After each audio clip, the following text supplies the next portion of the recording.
The losers of Europe are the ancestors to majority of the serial killers in America.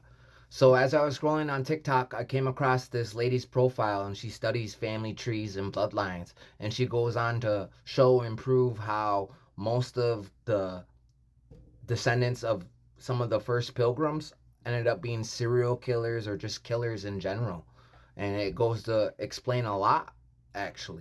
Mayflower Killer Family Update. It's been a while since we've done one of these, so let's see how many of you got new killer cousins. Starting off with the Fuller fam, remembering that 3 or 4 of these families, it extends to the father or grandfather of the Mayflower passenger. The Fuller fam has 19 with a potential 5 more. That's just up to John Fuller, the grandfather. The Allerton family is up. Anything highlighted in red has new killers to their family.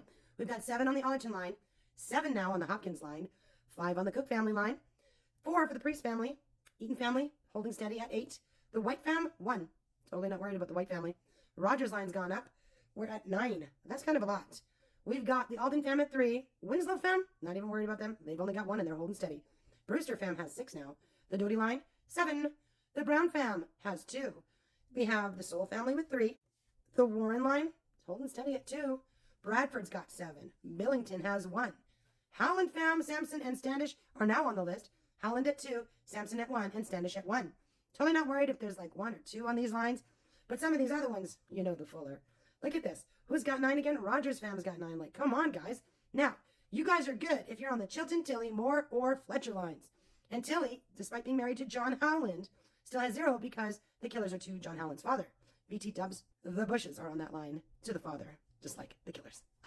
So you've seen the side of the colonizers and who the descendants ended up being a bunch of killers. Now you're probably wondering who ended up being descendants of these people and if they're also killers. And the answer to that question is yes. So in Central America, the Mayans and Aztecs were known to mutilate their sacrifices for different spiritual reasons. It was part of their culture and their religion, right? These were offerings to the sun. The sun was thirsty for our blood, right? And they believed that we're on the fourth sun. And after a while, they just became known to do this to their enemies, right? And you're wondering which descendants possibly still do this today, and I'm gonna tell you flat out, the cartel.